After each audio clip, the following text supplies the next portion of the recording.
several things go through my mind when you think about this game. I mean, obviously, one of them is you're very, very happy to have won the game. And these seniors is a good way to send them out. This is their last game to play in this stadium. And I told them last night, and it's a little bit of a things that I'd said to the seniors last year. But this senior group, they've been here for 3 years, and you can't turn a culture around. You can't turn a program around. You can't build things unless everybody kind of buys in. And this year's seniors, they were here the year before I got here, and a couple guys obviously are transfers, but the majority of them have been here for the entire 3 years.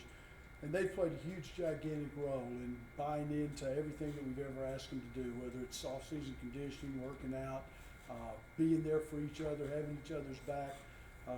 Today wasn't a great performance, but it was a great gutsy performance. The guys gutted it out. We had a lot of guys get nicked, a lot of guys get injured. We had guys that actually played positions that they had not even practiced at. Shaquille Williams he played, I think, the last 3 possessions at right tackle. He hadn't taken a snap at right tackle, in 3 years. And but knowing the offense, knowing the scheme, and going out there and just compete, do the very best that you can. A terrific performance defensively. I mean, I think, obviously holding them to 60-something yards rushing and putting pressure on the quarterback, and even when we didn't get sacks, we got pressures and balls were overthrown, they're underthrown, thrown out of the sidelines, and this was absolutely completely a defensive performance today, a winning performance. So creating turnovers, when you do that on the defense, it really helps you play well. I think we were really pretty successful in getting out on 3rd down, and we tightened up a lot of times once they crossed the 50. There was a couple of times that we shut them down 3 plays out, and they ended up either having to punt and pooch it down inside. We've got to play better offensively. We've got to be able to be, offensively, we're at our best when we are two-sided, when we can run the ball and have some success running the ball, and when we can then the play action and the throwing. And, with all the guys that got nicked up today, I mean, we already talked about Shaq playing, then we lose Devontae Taylor, and then we lose Lindell Hudson, who was the 3rd swing tackle. He's out of the game. And, we literally finished the game today with 5 offensive linemen. And they just gutted it up. A lot of guys were playing that they haven't played much and playing positions, but we've got to rally, and we've got to regroup, and we've got to perform and play better next week. But proud of the effort that the kids gave, and glad that the seniors won this last game. Coach, last week you and I talked about the run defense, 90-day change. What did you see out there today that made a difference? Yeah, well, obviously a couple things. The penetration and the aggressiveness with the defensive line. You saw a lot of tackles for losses. Tier Tart had several of them. Alexi Baptiste had some. Chris Whitaker had some.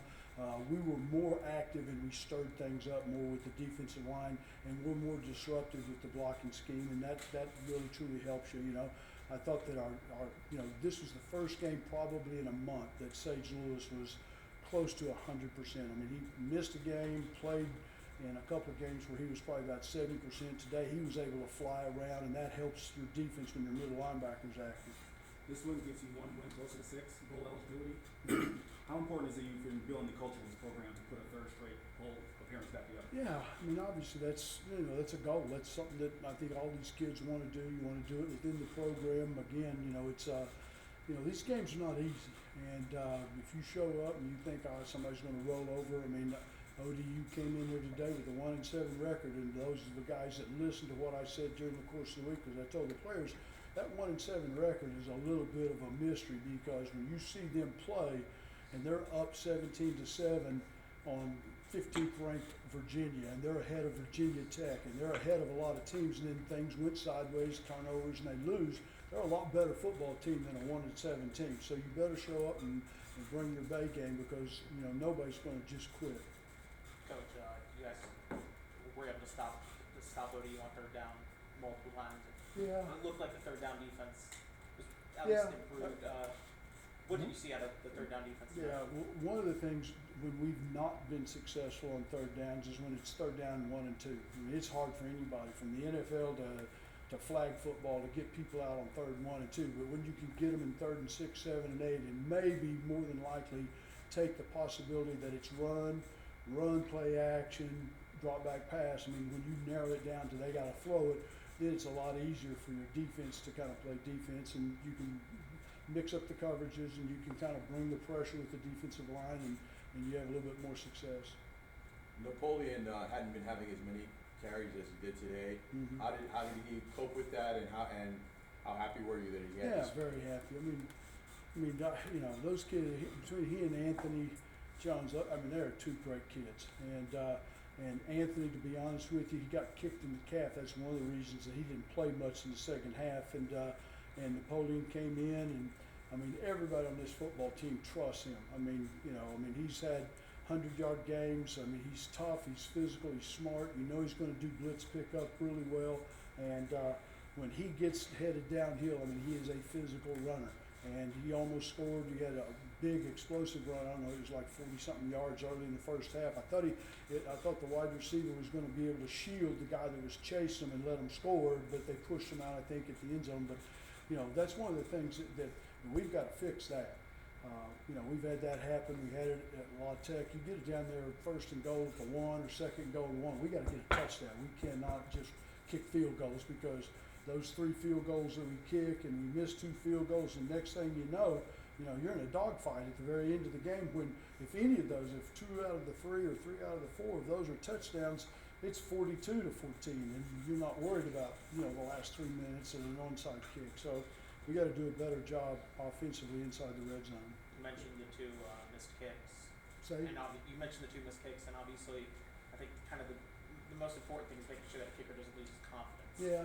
No, Are you worried about that with Jose at all? Not at all. Not at all. I mean, he's a smart guy, and he's what all kickers should be able to do. They know when they miss. What was it? Was your plant foot? Did you slip? And that made your foot turn a little bit, and you pushed it outside. The one that he missed, he actually thought because the wind was blowing, he aimed for the right upright, thinking, okay, the wind's going to blow it back inside, and it stayed outside by about 1.5 feet. And I've seen Tiger Woods miss 4-foot putts too.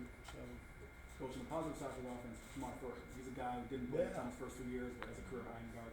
Talk about Shamar Thornton today. you know what? I mean, a year ago when guys got nicked up, and he had to come in and finish off the second half of the season, he did a really good job. He's explosive.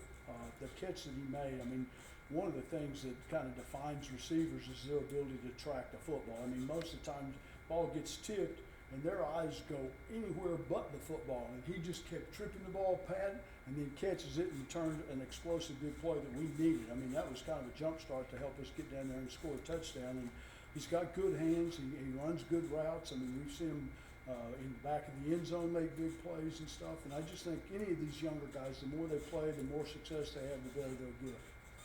Coach, can you talk about obviously the offense compared to the first half and the second half? Obviously, you mentioned about the offensive line, but second half is obviously where they read the. A little bit better, yeah, a little bit better. I mean, I think that we had some negative plays, and you got to give credit to ODU. I mean, they had some tackles behind the line of scrimmage. They had some sacks, and obviously they got a sack fumble and got a cheap touchdown inside the 10-yard line. Our offense is at its best when we don't have to try to overcome negative plays. It's difficult to overcome 2nd and 16, 3rd down and 12, those kinds of things. If we can stay on track and make 2-3 yards, and it gets down less to 3rd and 5, we got a pretty good chance to keep the drive alive and convert on 3rd down.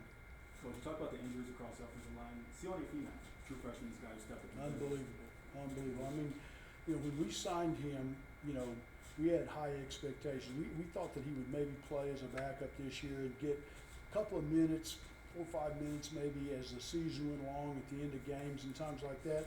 You put him in scrimmages and you put him in games. I mean, he's a byproduct of a good Texas high school football program, and he comes in here. He is tough. He's super smart. He's massive and powerful at the point of attack and stuff. I mean, his upside is going to be outstanding. He's going to be a really, really good player. One more route. Bobby Wilder chose to rotate his quarterback today. Is that something that you expected? Total shock. We kind of got a little bit of an idea during pregame when they started warming guys up and seeing who was getting a lot of reps and and those kinds of things. But yeah, it was a little bit of a surprise that who they started because we kind of prepared for somebody different. But you know, it's one of those things that you just got to adjust and go try to defend whoever they put in. Any updates on Marisa Alexander? No, not yet. I mean, I'll go down and see the trainers and the doctors after we finish this and kind of try to find out. Coach, any early thoughts on FIU next week? I hadn't even thought about it. Just unbelievably happy for these seniors to be able to enjoy the day and get about 24 hours to celebrate a win, and then we'll go to work on next week's opponent. Coach, one last one about the seniors. Last year, after the Marshall game, one of the things you mentioned was that, you know, you hadn't really had a chance to really develop that bond because some of these guys, you know, they had to make the adjustment to you as a coach. Now, you're 1 year further into your tenure. You know, let's talk about yourself personally, the bond you developed with this. I don't know. I'm a weepy guy sometimes that I watching Owen and those guys, when the seniors went out with their family and they lined up, it gets emotional, you know, because we spend so much time together and we go through so many tough times. I mean, those guys, I mean, just the behind the scenes issues that kids deal with. You know, Shaq Williams lost a family member 2 weeks ago, and Dorian Hall lost a family member 2 nights ago. And when you get to know these kids and you fall in love with them and their families and you see all the things that they go through, I mean, it does. I mean, it makes you very, very, you know, heart choking sometimes about watching them and just wanting great things to happen for them to have success and enjoy their time here and get a great education, and hopefully that being in this family environment makes a difference in their lives for the rest of their lives. Thank you guys. Thanks, guys.